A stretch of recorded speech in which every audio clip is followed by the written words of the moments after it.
and welcome to today's lecture on pipelining. Pipelining is one of the most important and popular technique that is used to enhance the performance of a processor, and you will see that it is an implementation technique which is done in the hardware, and it exploits different types of a kind of parallelism, instruction level parallelism. So, before I go into the details of implementation of pipelining in modern processor, today I shall introduce to you the basic concepts of pipelining. As we shall see, pipelining is a concept that is used not only in processors, but in our day to day common life in various situations and various applications. So, it is necessary to understand the basic concepts of pipelining, and in this lecture I shall cover these topics. After giving a brief introduction, I shall discuss about what is pipelining,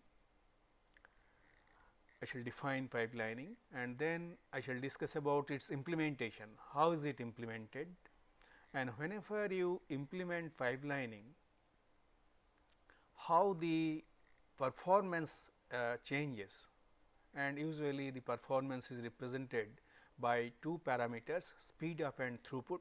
We shall see how the speed up and throughput changes as you implement pipelining, and we shall see that whenever you go for pipelining, it is implemented by dividing a particular operation and implementing it is implemented in a number of stages, and we shall see that the performance is dependent on the number of stages.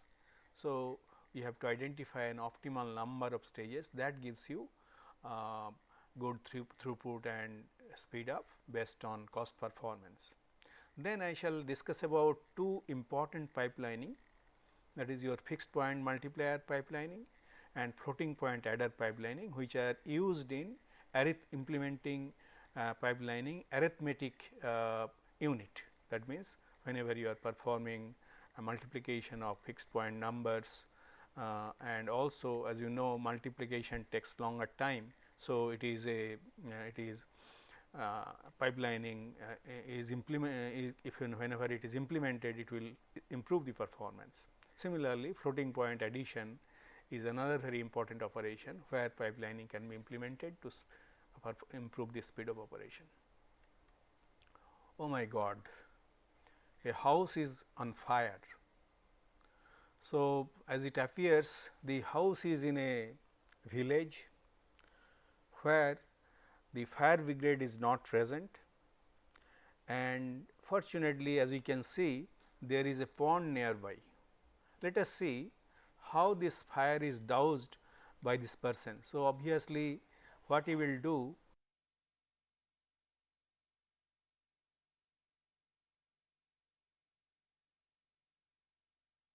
he will take water from the pond and again come back to the pond to take water, and then again put it on the fire and so on. So, he will run between the house on fire and the pond to douse the fire off.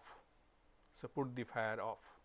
This is how he can try to do it, but unfortunately, this putting the fire off will take very long time. The poor fellow may lose his house, the house may be completely burnt off by the time he is able to put the fire off. So, let us see how the fire can be put off in an alternative manner, which was taught in our school. In our school, it was taught that whenever there is a house on fire, you get hold of as many buckets as possible, get as many people as possible, let them stand one after the other between the pond and the house on fire, and then let the bucket full of water pass from one hand to another hand from the pond to the fire, and the way as I shall show in this particular diagram. So, you can see here the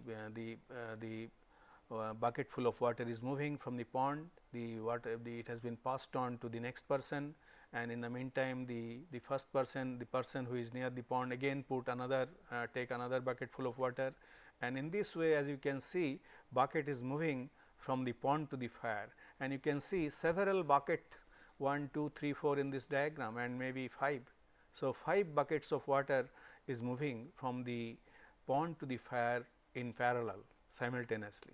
And later on when I understood, I mean when pipelining was taught, I remember I realized that this is nothing but pipelining.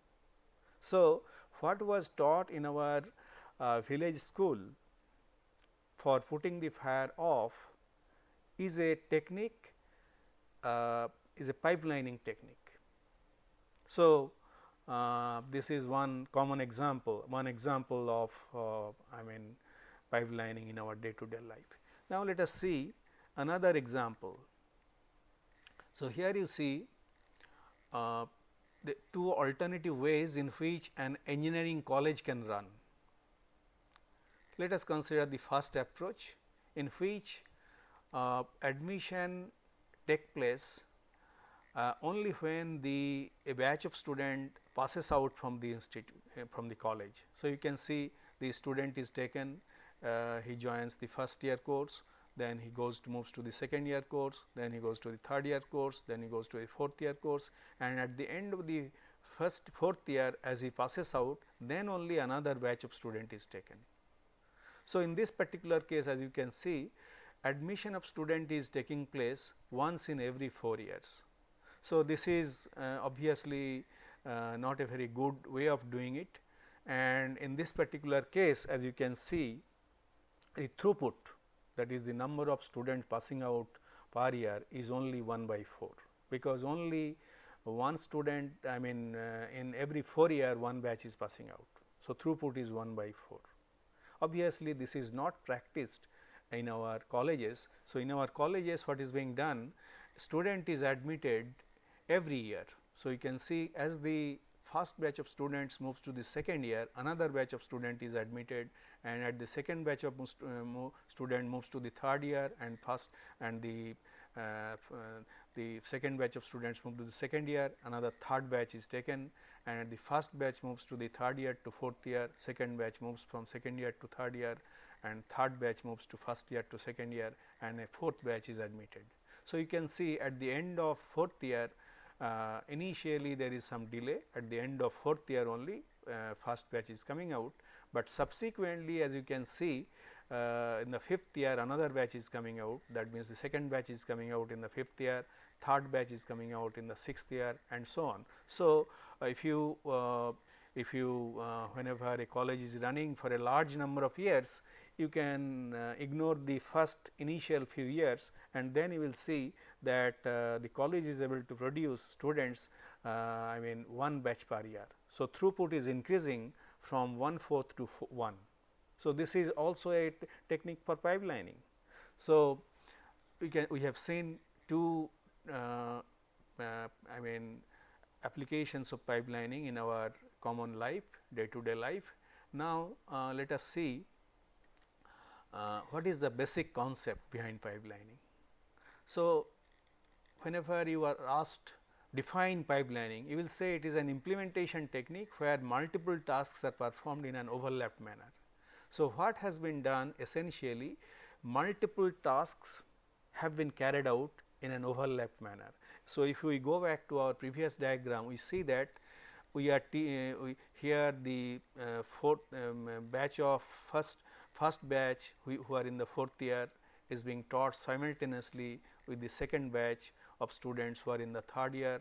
Similarly, a third batch of students who are in the second year, and a fourth batch who are in the first year. So, all these batches of students are taught simultaneously, although they are in different years, and this is essentially the basic idea of pipelining. So, in an overlapped manner multiple tasks are being performed. So, in this particular case task is teaching students in a college. So, it can be any kind of task. Now, let us see how can it be implemented. This question arises because, as we have seen, throughput increases whenever pipelining is implemented. Question naturally arises, can it be implemented in all possible cases? Let us see when it can be done. So, the answer is it can be implemented when a task can be divided into two or more subtasks which can be performed independently. So, this is the key idea for implementing pipelining. First thing, the first requirement is that you should be able to divide a task into more than one subtasks, 2, 3, 4, whatever it may be. Then it is also necessary that these subtasks you should be able to perform independently. So, we have seen in case of college the teaching of students of different batches who are in different years of study can be carried out provided we have enough infrastructure, building, classrooms and teachers. Then it can be done independently, and that is how pipelining is implemented in case of college. So, that is the requirement for implementing pipelining. Now, let us see a task which is taking time t. So, this is a task, single task, and it is taking time time t. Now, let us see whenever it is divided into k subtasks. So, here you have got a task. Let us assume it takes time t. Now, whenever you divide it into k subtasks, so you have divided into k subtasks. Obviously, each of them now will take time which is equal to t by k. T by k is the time required to perform each subtask. Now, if you think in terms of implementing it, here the time required is t for a task, and here time required is t by k to perform a subtask. We shall see whenever we go for implementing this in the context of processors, they are how the clock frequency and other things are affected by this. Now, the pipeline can be implemented in two ways. First one is known as synchronous pipeline, which is the most popular one, and here different subtasks are performed by different hardware blocks known as stages. So, we have seen we can divide a task into a number of subtasks. So, this is performed by a particular stage. So, you will require k stages, and each will perform a particular subtask, and obviously, these stages will perform different operations, because you have divided task into k subtasks, and each of these subtasks will be different, they are not same, and obviously, the stages will perform different operations. Now, different subtasks are performed by different hardware blocks known as stages, and the result produced by each stage is temporarily buffered in latches and then passed on to the next stage. So, what is important here, not only you have to divide a task into k subtasks, and each of the subtask is performed by a particular stage, but it is also necessary that you have to insert some kind of buffer in between each stage. Why is this necessary? This is necessary because whenever this stage will be performing some operation, it will get its input maybe from the input,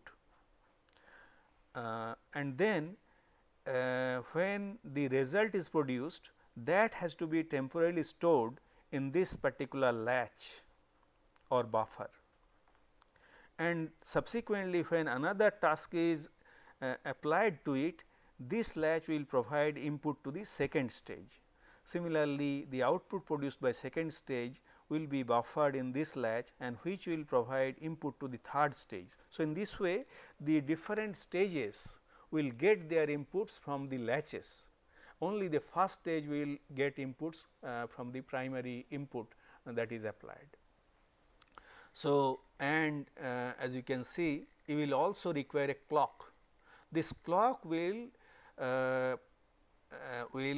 latch the input, that input which is available into this latch. Similarly, the output produced by stage S1 will be also simultaneously, will be latched into this particular buffer by this clock. So, in this way output of different stages are latched in buffers simultaneously with the help of a clock. So, as the inputs will be coming, the outputs will be generated and that will be latched, and we shall see how these the input will flow from input to output. We shall explain it with the help of another diagram. Now, transfer between stages are simultaneous, as I have mentioned, and one task of or operation enters the pipeline per cycle. This is a very important thing.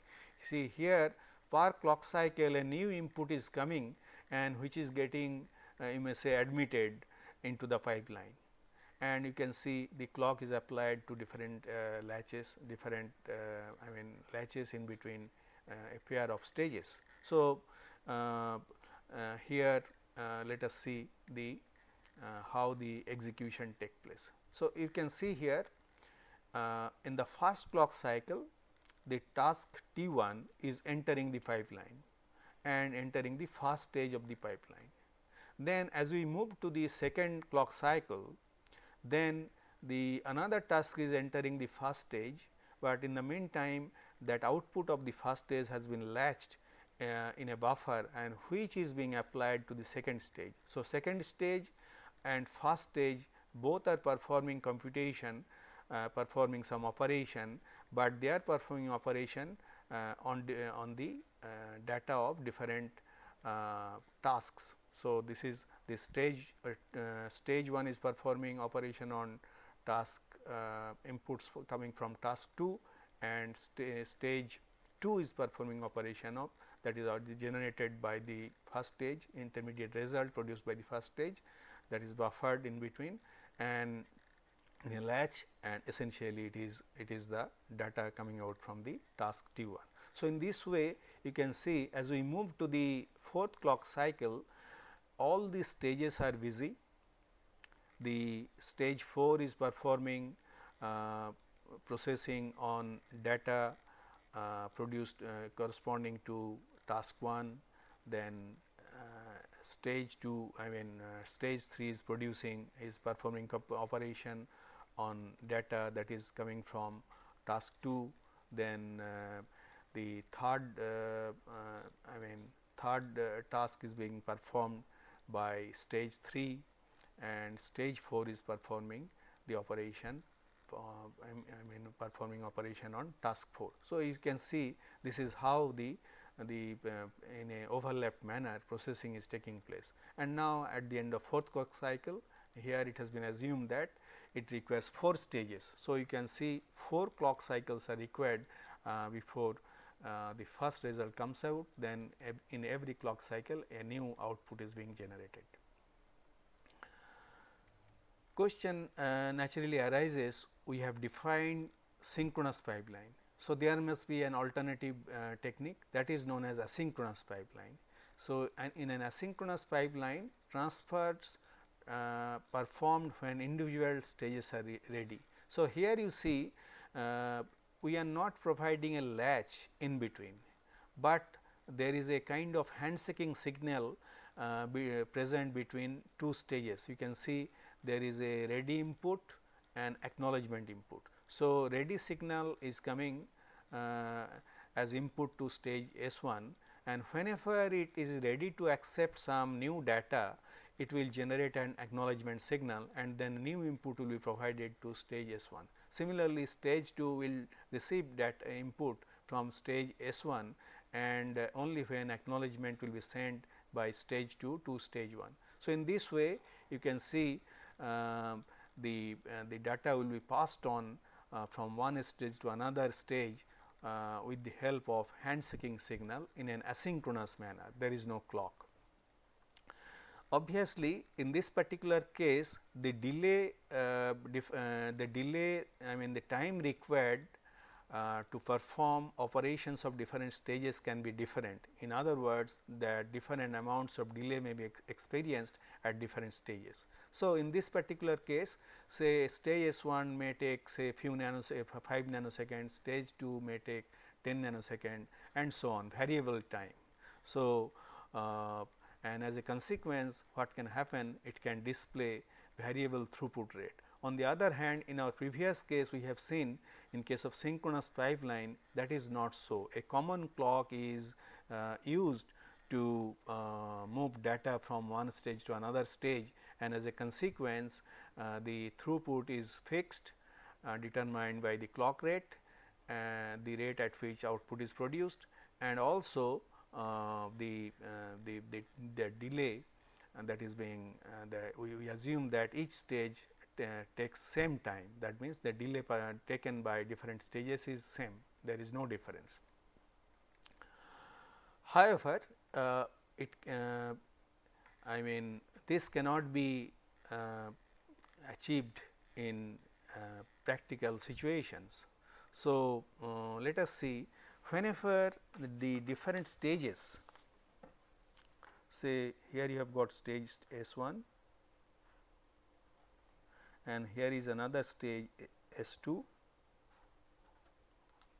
and there is a latch in between, and another latch is in between stage S2 and S3, and in this way you have got a k stages. Now, you will be applying a common clock to all the latches and at the input also, this is the clock.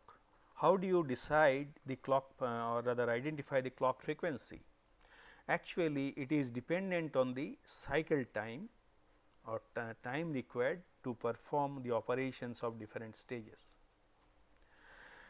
And in case the time required is different, let us assume this stage S1 takes time T1, stage 2 takes time T2, stage 3 takes time T3, stage k takes time Tk. So, in such a case, how do you find out the cycle time? That is equal to tau. How do you find out that? What is being done? The clock cycle time has to be the worst case cycle time of a particular stage. So, what you will do? You will take maximum of the tau m. Let us assume the stage m has the maximum delay. So, one of the stages will have maximum delay, and that time has to be taken, and also you have to take small delay that is taken by these latches, maybe d, that is the delay of the latch, and this is how the cycle time of a pipeline implementation is decided. Now, cycle time is tau, and obviously the clock frequency can be derived from this. Clock frequency is equal to 1 by tau. So, this will be the clock frequency that has to be applied here. So, this if this is the say this is the time period, then this time this is equal to tau, and clock frequency is equal to 1 by tau, and based on this the clock frequency will be decided. So, worst case delay of a stage will decide the clock frequency. Now, let us see how the speed up and throughput changes. As we have seen, throughput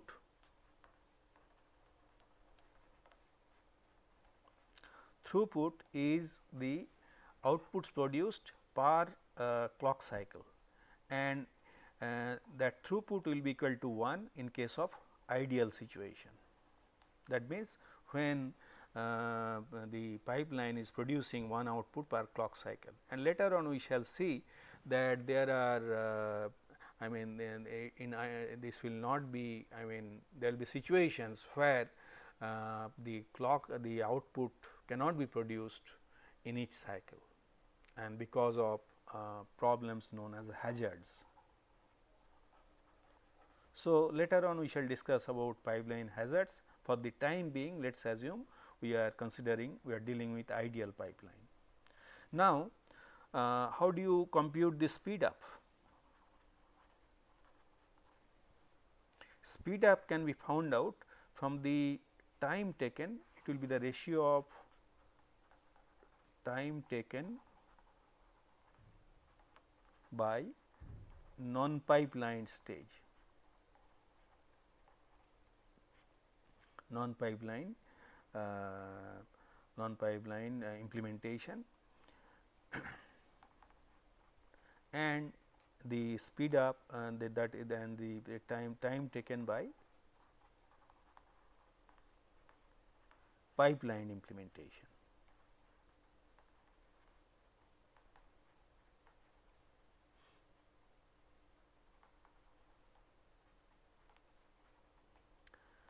How do you find it out?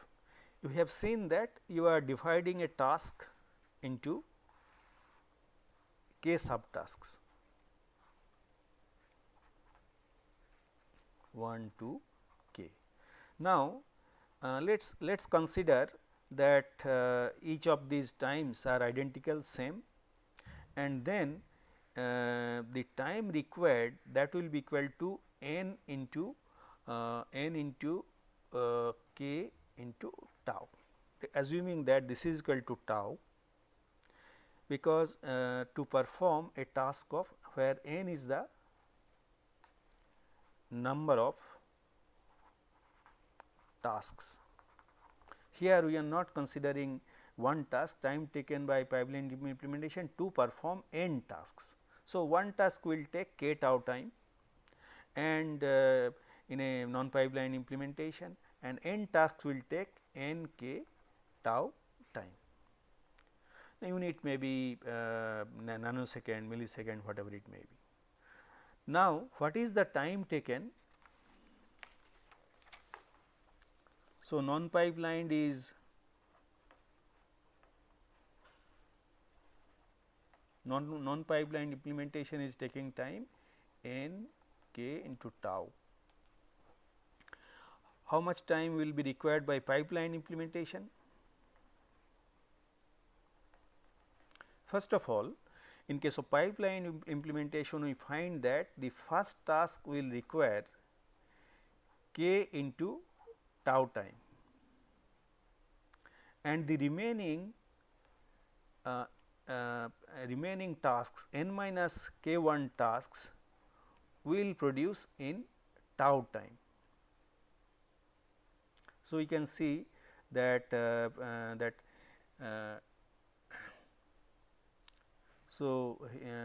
here, and sorry, it will take k minus 1 time, and if you have got n tasks, then it will be performed in this way. So, it will be taking k plus n minus 1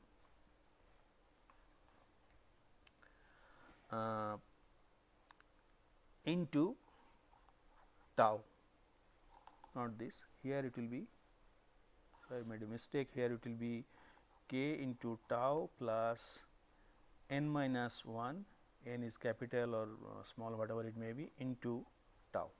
So, k plus n minus 1 into tau. So, what is the speed up? Speed up is equal to n k tau by k plus n minus 1 into tau, and this tau will cancel out. So, we will get here n k by k plus n minus 1. So, this is a very simplified expression. Now, let us assume n is infinity, That means, when you are performing a large number of tasks, then what will happen? N will be equal to infinity. So, in such a case your speed up will be equal to n k, and here you can ignore k minus 1 with respect to n. So, it will be equal to n. So, this will be equal to k. So, we find that the number of stages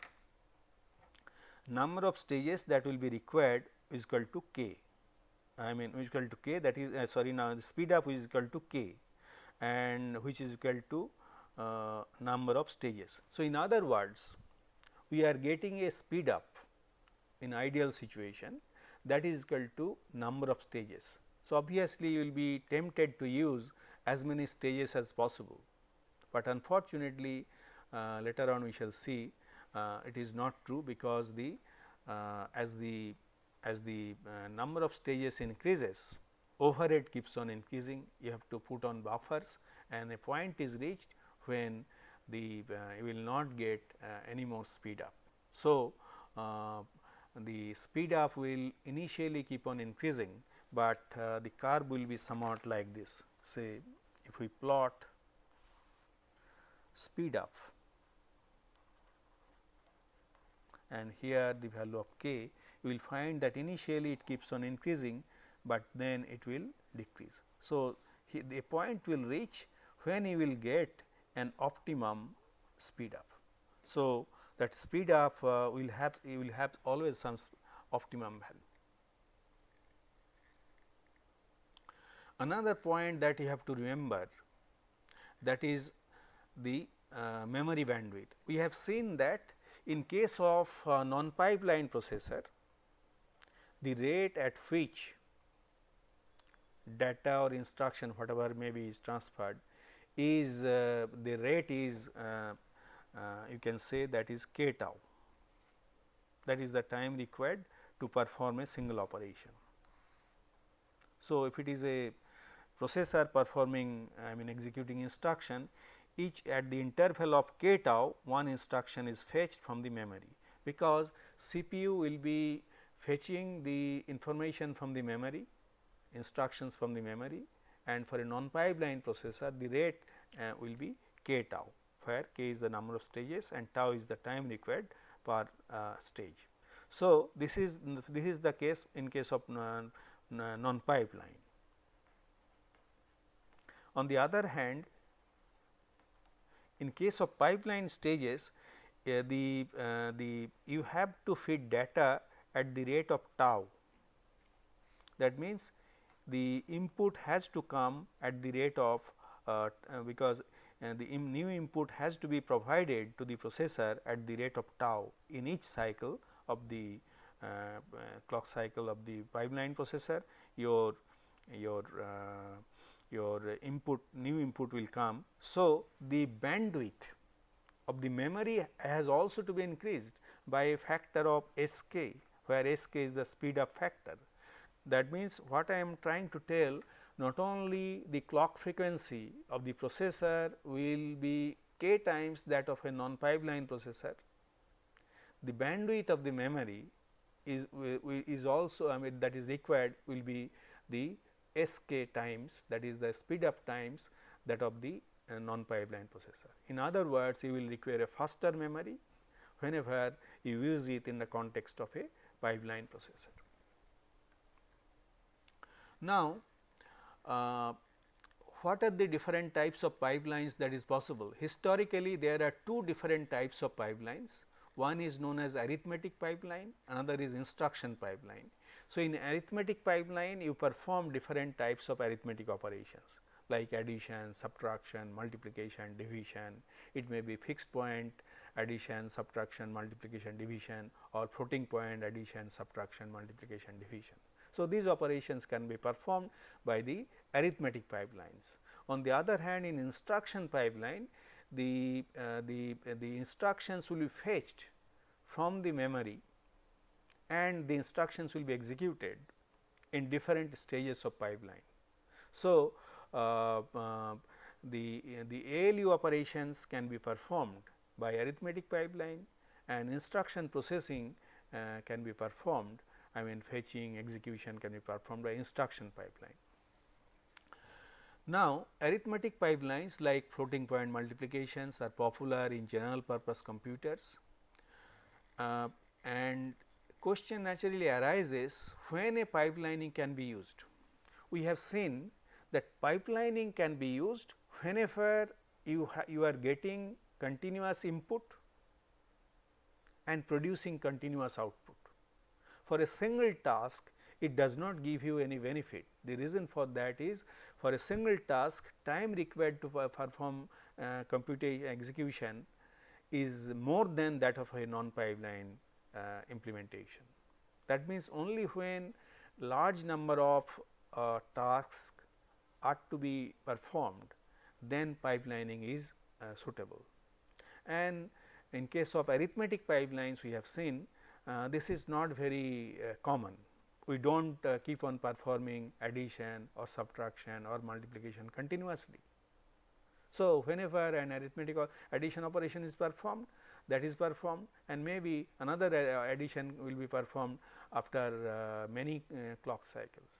So, it is not very common. However, there are situations where you have to perform large number of operations, and that situation is, for example, vector processors. So, where you have to an array has to be processed, and that number of array elements can be large, which is usually performed by vector processor. That type of thing can be done can be performed by arithmetic pipelines. But so far as instruction pipeline is concerned, the instruction pipelines are being used in almost every modern processor. The reason for that is, we have seen that whenever a processor or a processor of a computer is turned on, all it does is fetching an instruction from the memory and executing it, fetch, execute, and it does it continuously, one after the other. And you have got a constant stream of instructions that is stored in your computer memory, and those are being fetched one after the other for a long, as long as the power is on. So, instruction pipeline is a very good case. Instruction implementing pipeline for instruction is a good case, and that is the reason why instruction pipelining is performed in all modern processors. But before we go for instruction pipelining, for the sake of completeness, we should discuss about arithmetic pipelines with two examples. First one is pipelined fixed point multiplier, and then later on we shall discuss about pipelined floating point adder. So, first let us focus on how pipelining can be implemented for a fixed point multiplier. So, whenever you are performing multiplication of two numbers, say a and b, say a is equal to, let us assume 1 0 1 1, and the number, another number is 1 1 0 1 0.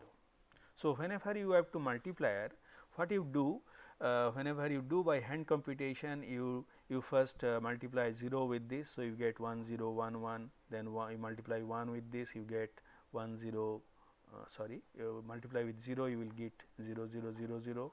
Whenever you multiply with 1, you get 1 0 1 1, and you keep on shifting it, and you essentially we do shift and add, shift, and you have to add these two numbers, you have to perform addition of this, and then whenever you multiply with this, you again you get 0 0 0 0, and then another is 1 0 1 1. So, now these are added. So, this addition whenever you perform by hand, we may do it simultaneously. That means, we add all these bits together and produce the sum, as it is shown in this diagram. Here a and b, two 8-bit numbers, p 0 is the partial product. By multiplying this bit 1 with this number, all the bits, we get this, and in this way we have got partial product p 0, p 1, p 2, p 3, p 4, p 5, p 6 and p 7, corresponding to multiplication of these 8 bits with these bits. So, these are the partial products which are to be added, and you can see 0 has been inserted on the right side, and whenever we do the addition of the entire column, but whenever you do it with the help of practical I mean processors, you cannot, your adder will take two numbers. Yes, usual symbol of adder is this. Adder will take two numbers and produce a sum and a carry. So, this is A, B, sum and carry. So, you cannot really perform all these additions simultaneously, which is shown in this diagram. However, we can try to do it in a pipeline manner to instead of doing it serially, that means adding these two P 0 and P 1, then P 0 and P 1, then the result of that is added with P 2, and then result of that is added with P 3 and so on. That is essentially doing it serially, and that will take long time. It will take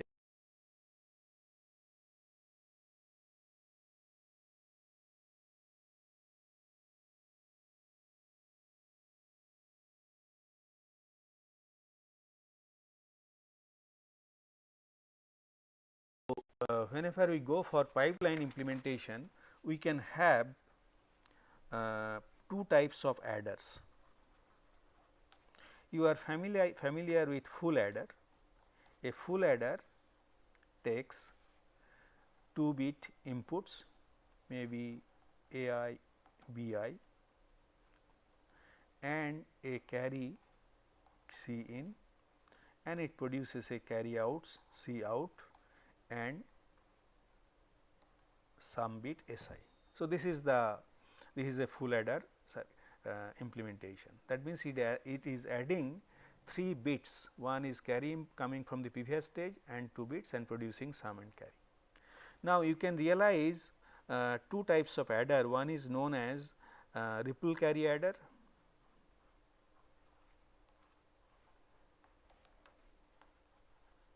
which is also known as carry propagate adder.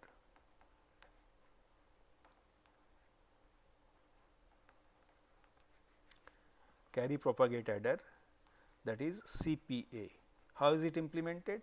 Here you will have several full adders.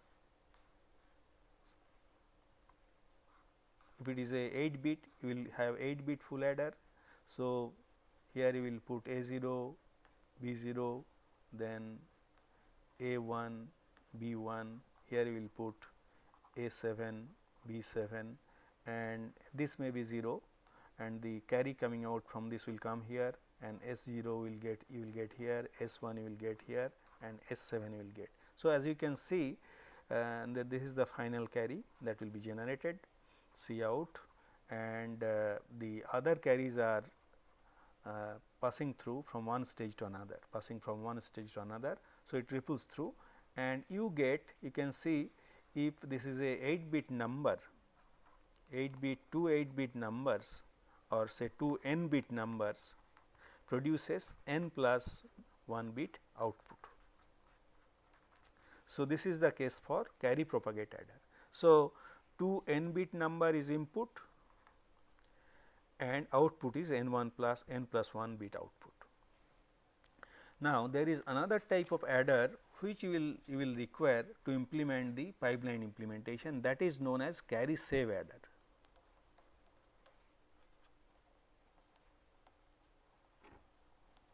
Carry save adder has got 3 inputs. So, here you have got 3 inputs. It can take 3 inputs simultaneously,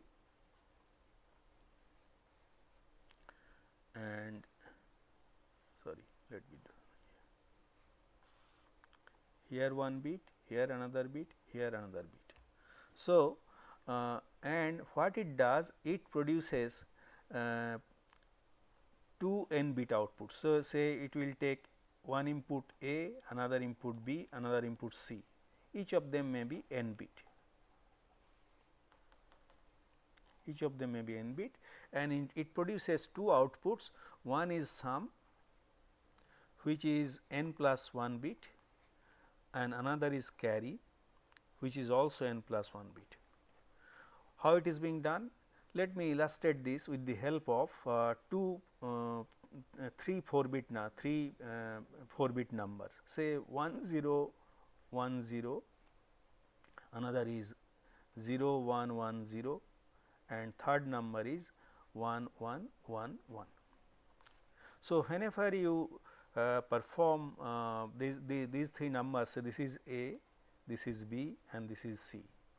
So, sum will be generated, which is the sum of these numbers, and as you know, sum is exclusive OR of these three. So, sum will be 1, sum will be in this case 1, sum will be 0 here, sum will be 0 here, and corresponding carry will be if there is carry from this stage in this case, and in this case also there is a sum, this will produce 1 here. So, this is the sum, and the so far as the carry is concerned. So, you can see you have got n plus 4 bit addition you are taking. So, you have got 5 bits. Similarly, for carry, this bit will be this bit will not be there, because carry will be from the next stage. So, from this stage there is no carry. So, it will be 0. From this stage there is a carry. So, there will be 1. From this stage there is a carry, there will be 1, and from this stage there will be a carry. So, there will be 0. So, each of these stage will produce. So, here also you require 5 bits. So, you can see that sum and carry both are requiring 5 bits. So, n plus 1. So, this will be 0, and in this case this sum will be 0. Sorry, there will be sum in this case 0 and in this case 0. So, it will be sorry, this will be a carry here, not sum. Sum is 0. So, carry is here. So, this is the most significant bit is 0 in this case, and here least significant bit is 0 for carry. So, this is how two n bit numbers are produced by the carry save adder. So, we can combine carry sum adder and carry propagate adder to realize a pipeline fixed point multiplier. As you can see, the first stage is producing the multiplier recording logic. So, what it does, it produces these bits, these partial product bits, essentially by a large number of AND gates. So, by large number of AND gates you can produce these outputs, and you can see two 8-bit numbers. Here you have got the corresponding partial products. So, last one was 15-bit and the first one was 8-bit. So, which is shown here. So, you can see here it is 8-bit, then 9-bit, 10-bit up to 15-bit. So, this input is going to the second stage, and we are applying 3 inputs to each of the carry save adder. They in turn are producing the output. So, you can see the first carry save adder, each is having 10-bit input. So, it is producing 10-bit output. Similarly, these 3 inputs are applied with 11, 12 and 13 bits. They will produce 2 outputs, 13 and 13 bit each. Similarly, these 2 are directly going to another stage, and the output of this carry save adder are being added, are applied to another carry save adder, and this is 13. So, this is 10 10. So, readings in the most significant bits will be zeros, and this will produce 2 output. So, here actually 1 2 3 4 5 6 7 8 inputs are there, and ultimately they are converted into 4 outputs. These 4 outputs are applied, goes to the third stage, and in the third stage you will require 2 carry save adders to transform them into 2 16-bit outputs. So, first 3 inputs will go to one carry save adder, and there are 2 outputs, and the fourth input will go to the another carry save adder, and ultimately you have got 2 16-bit outputs.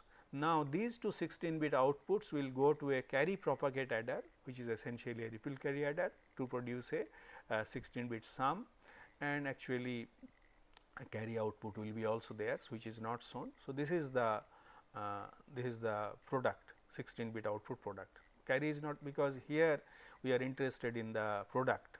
So, you get a and we shall assume that there is no overflow or from this. So, we shall be getting a product of 16 bit from the two 8 bit numbers. So, this is how you can see in 4 clock cycles you are able to perform the computation with the help of a number of carry save and carry propagate adder. And not only that, if you have to perform this multiplication continuously. So, after the first multiplication is done, which will take 4 clock cycles, the subsequent multiplications will be performed in one output will be generated in 1 clock cycle. So, when you will be performing multiplication continuously, this type of pipeline implementation can be done. Now, let us focus on the pipeline floating point adder. So, the pipeline floating point adder is also implemented in 4 stages. So, before we go to the discuss the implementation of the pipeline floating point adder, let us see what are the operations we normally perform whenever we go for pipeline addition, normal floating point addition. So, here we have given an example of decimal floating point number, but it can be binary and the function, the operations will be same. So, here you see you have got 2 floating point numbers, one is 8.96 into 10 to the power 1 plus another number is 48.6 into 10 to the power minus 1. So, these two numbers are to be added. So, first operation that we do is adjust the exponent, adjust the number having the smaller exponent and convert it into a number of exponent having the same exponent value as the larger exponent. That means, for example, this 48.6 into 10 to the power minus 1 is converted into 0.486 into 10 to the power 1. Only when this is done, then we can perform the addition. So, you can see we have shifted this. This can be carried out by the help of shifter, and this adjustment of the significant is done, and then you can add the significance. This 8.96 can be added with 0.486 to get 9.246, and then we do a kind of normalization, and when we do the normalization, that exponent is adjusted, and here there is no, the number starts with fraction 0.9246, and if there is leading zeros, then you have to do the round off. The same thing is done here. You can see exponent subtraction is being done to find out what is the difference between the exponents, and accordingly the fraction with smaller exponent is shifted with the help of a right shifter to have the same exponent value, and that number and the exponent with larger fraction, larger exponent, that fraction, these two are added with the help of a fraction adder, and the exponent value is the maximum of the two exponents, that is passed on to the third stage. And here, after the addition is done, if it is a leading zero in the result in the fraction, that is being left shifted. Earlier we did right shifting, now you are doing left shifting to remove the leading zeros, and how many shifting is done, that is being counted here, and then we get a normalized result that is passed on to the last stage. And however, you have to adjust the exponent value to take care of the number of leading zeros, and so exponent is adjusted of the adder, and we get the final exponent here, and here the sum we get. So, we get the D, that is the sum of the number, and the exponent of the result S is obtained here. So, this is how, that means D into 2 to the power S, that in binary, that these are the two numbers. That means, we are starting with two numbers, A into 2 to the power P, and we are adding with B into 2 to the power Q, and then it is producing D into 2 to the power maybe 2 to the power s. So, this is being done in a pipeline manner, and this is implemented with the help of a 4-stage pipeline. Now, it is time to conclude. So, in this lecture we have introduced the basic concept of pipelining. We have seen what is pipelining, what pipeline means, and it is essentially an implementation technique where multiple tasks are performed in an overlapped manner after dividing into a number of subtasks. And when can it be implemented? It can be implemented when a task can be divided into 2 or more subtasks, which can be performed independently, as we have seen. And we have observed that the time required to perform an individual task does not decrease, but the throughput decreases, throughput increases. So, whenever we go from non-pipeline to pipeline implementation, we have seen that time required to perform a task does not decrease if we considered individually. However, the throughput increases, the number of outputs that can be generated per unit time, that increases. And in this lecture we have discussed about pipeline implementation of fixed point multiplier and floating point adder. These are essentially arithmetic pipeline implementation, but as I have told, the most common application of pipelining is in instruction pipeline. So, in the next lecture we shall discuss about the pipeline implementation of instructions. Thank you.